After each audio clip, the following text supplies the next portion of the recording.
It's midnight, and 21-year-old Simon Comensoli is heading to the gym for today's workout. Initially, I was probably about 17 when I started working out, and a massive part of it was the, the body image thing, trying to look a bit better, and that was a major influence in coming into the gym. So I work out about anywhere between 3 to 6 hours a week, so 3 to 6 times a week. Simon is a part of a rapidly growing number of young Australian males who's committed themselves to the sport of weightlifting and believes Australian culture plays a significant role in pressuring young males into the gym. A lot of the gym culture, I think it has to do a little bit with the Australian culture, which is kind of based on the manly man. I think that's a massive image in Australian culture, even if you just look at brands like Bonds. According to a recent Australian Bureau of Statistics report, weightlifting has now become the #1 form of physical activity for young Australian males aged between 18 and 24. And while this has seen the fitness and gymnasium industry in Australia soar, producing over $1.4 million of Australia's GDP, many professionals are concerned over the increasing number of cases of young males presenting body dysmorphic conditions and obsessive behaviours. I definitely think we're seeing increased body image issues in Australia. Psychologist Amir Yokuj is interested in the mechanisms behind male body issues and believes that the increasing number of presented cases is indicative of a modern anxiety amongst young males trying to establish where they fit into society. People would do things in order to look in a certain way, so they would start working out, exercising, taking supplements to, again, just to fit in so they don't look different. And then in that process of trying to look like other people, you normally find that there's a skewed kind of self-perception of how they see themselves. So the actual preoccupation with working out would be to do with that feeling of anxiety. Where do I fit in? What do I look like? What do other things about me? Do I look good?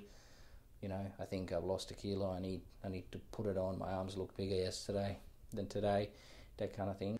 Young males presenting symptoms of body dysmorphia are obsessed with the idea that their body is not sufficiently lean or muscular enough when compared to others, and engage in obsessive and often risky behaviours that begin to impact on their lives outside of the gym. Facebook and Instagram accounts worshipping both amateur and professional bodybuilders are becoming increasingly commonplace in the online world, leading many young males to engage in risky behaviours including dieting, overtraining and supplement use, all in the pursuit of a perfect body.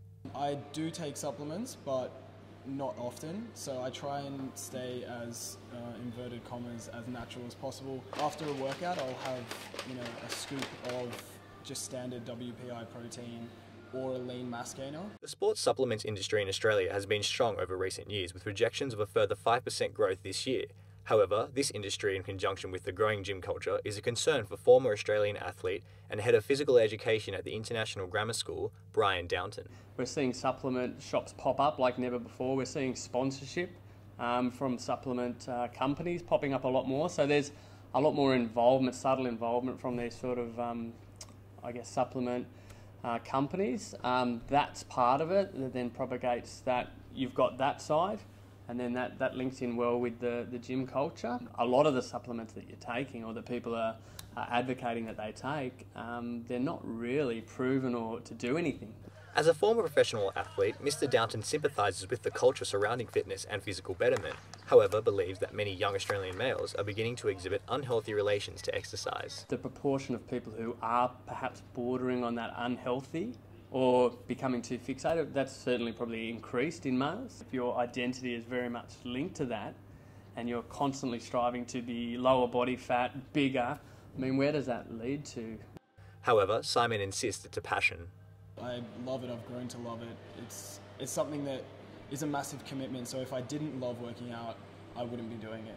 It's not an obsession, but it's something that, really takes a big part of your life and a lot of time. It's a typical case of, classical conditioning. You get a reward, you get a positive comment, and it feels good. So you want to do more. You want to take it further. So it is one of those things that is, almost addictive. And there's obviously the chemical reaction that goes in the brain as well as a result of exercising and whatnot. There's a release of chemicals, dopamine, that just make you feel good if you really work out.